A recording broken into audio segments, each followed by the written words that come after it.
Hello guys, what is up? Today I'm doing What If Tanjiro Had Cremation Part 2, and like usual before I get into this I have something to say, and that is that I will be starting a new What If series, and I can't tell you the name of it yet, so all I can say is that I'm trying to make it a kind of zero to hero type of story where Deku starts out weak as hell and becomes extremely OP, but I had a little problem with setting up how his family works. So I want you guys to tell me what you want his family's quirk, kind of bloodline thing is.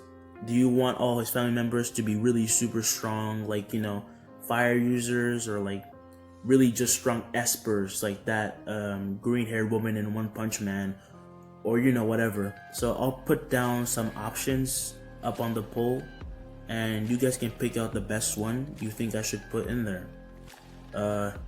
And also, What If Naruto Had Bond's Powers is coming on Friday, so stick around for that. And let's cue the intro.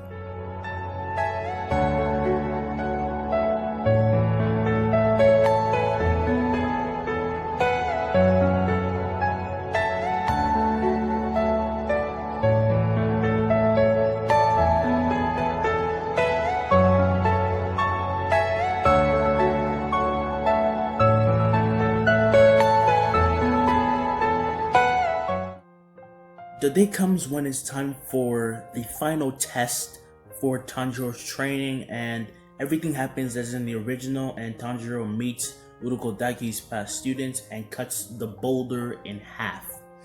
After this, Tanjiro meditates with his cremation flame surrounding him, building up his resistance and making him more able to use it more and more without getting tired.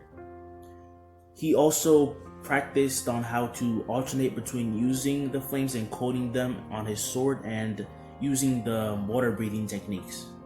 He also learned how to do fireballs and just using flash fire to move faster. The next day, the final selection comes and Tanjiro gets his uniforms and eats breakfast and straps on his sword. This time his uniform is mostly black and blue, but this is due to the fact that his flames have influenced him a lot and he likes the color blue more and he just likes it, so he wanted a blue blackish kimono. It's not really that big a deal, just wanted to mention it. So he starts walking and he arrives at the designated area where he sees a lot of kids, and a lot of them look serious, a lot of them look scared, mixed in with the bunch, and we see one of our favorite characters, the cowardly Zenitsu. Even though he's annoying, he's hilarious as hell, so let's focus on that. So after they meet the two little apprentices to the headmaster of the demon slaying corpse, they tell them to survive out in the woods, and that's their mission, and they have to do it for like a few days. And after that, everyone disperses into the forest, and Tanjiro, who goes out, stays a lot on his guard as he gets attacked by two demons. First, he uses flash fire and launches at them, using the water wheel technique, and cutting both their heads off, easily killing the demons. And he keeps doing this and killing them and killing them and killing them, and by this point he has killed so many that he can't even keep count, and some of their blood has even splashed on him, but of course it disperses because as their necks are chopped off, everything about the demon disperses.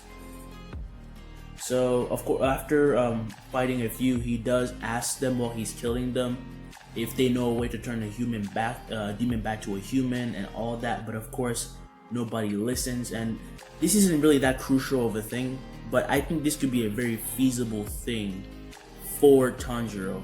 So after finding out how cruel the demons can be, and he realizes that he can't be nice all the time, and that sometimes he needs to be ruthless because demons will not listen, and they will also probably not even tell you the truth. So his personality shifts slightly. He's not like a psychopath like Dabi, but his personality shifts slightly, so he chooses to be able to do things when he has to. So yeah. So of course, he finds the kid being hunted by that armed demon, and he saves him. But that kid runs away like a coward. And after recognizing the mask, the strange-looking demon mentioned that he had been eating all of Urukodaki's students for years, and this pissed Tanjiro off. But strangely, he sheathes his sword, and the demon says, "Are you stupid or something? Doesn't matter. I'll just eat you like those other kids." Tanjiro gets in a running stance, and in a split second appears in front of the demon, leaving a trail of blue flames, and he pulls his arm back, looking like he was going for a punch, and this actually gets the demon as he goes out and goes for his hand, thinking that he's gonna eat him.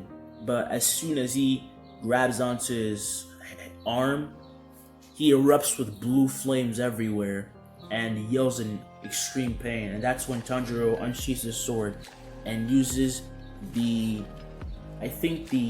sixth form water breathing technique and just cuts his neck just clean, completely. Of course, as the demon is disintegrating, he still grabs his hand and wished he would have a better, luck in the next life. And the demon cries and he disintegrates. After this, Tanjiro keeps easily killing demons by coating his sword in cremation flames, while also asking the demons again if they know a way to turn the demon back into a human. Of course, they say nothing and act like rabid savages, so he just kills them. So after finding out nothing and nothing and nothing again, he realizes just how dire this situation might be and that he needs to get stronger. And maybe the person who did this to his family is on a way other level, because he feels as if there is a bigger deal behind this, because there must have been some reason why Nezuko turned into a demon. Maybe this is part of some plot. So now he's even more set on saving Nezuko. After a few days pass, Tanjiro has been, easily killing demons. He's still exhausted, and his kimono is actually burned up because he's been using so many cremation flames that his clothes actually caught on fire. But he's not hurt. But you can see some of his scars on his hands, which he has gained from using too many of his flame abilities. So it is kind of scary. As he finishes, he arrives at the place where the people who have passed are sitting down. Waiting for the two attendants. He arrives and sees Zenitsu, Genya, and Kano, and Kiria and Kanato come out, congratulating everyone that they get to choose what materials they want for their sword. Genya, being impatient just like in the original, goes up and harasses one of the girls because he wants his sword right now. And as he's doing this, he feels someone tapping him on the shoulder, and Tanjiro says to let her go. And Genya says, "What if I don't?" Tanjiro says, "You'll get burned." He covers his hand in blue flames as everyone gets on guard because they think that he is a demon or something. And Tanjiro says, "Don't worry. Apparently, I'm part of a group called Irregulars, and I'm calling them Irregulars." I'll just say that Urukodaki told him that while they were training, because it's the perfect name since no demon slayer really has these abilities, and they're like 1 in 1,000 people who get these abilities. So we're gonna call them Irregulars.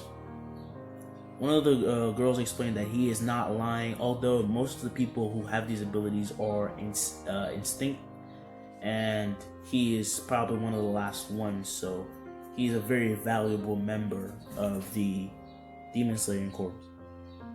They, resheath their swords and pick out materials, and they start to leave, with Genya being pissed because he felt completely overpowered.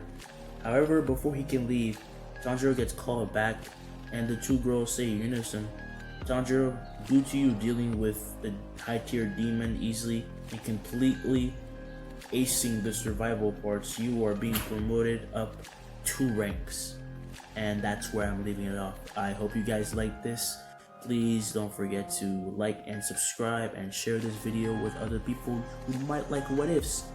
And also, after I do What If Naruto had Bond's powers on Friday, I'll do What If Deku trained like Baki on Sunday. So yeah, and yeah, that's about it. I have nothing else to say, so I'll see you guys next time.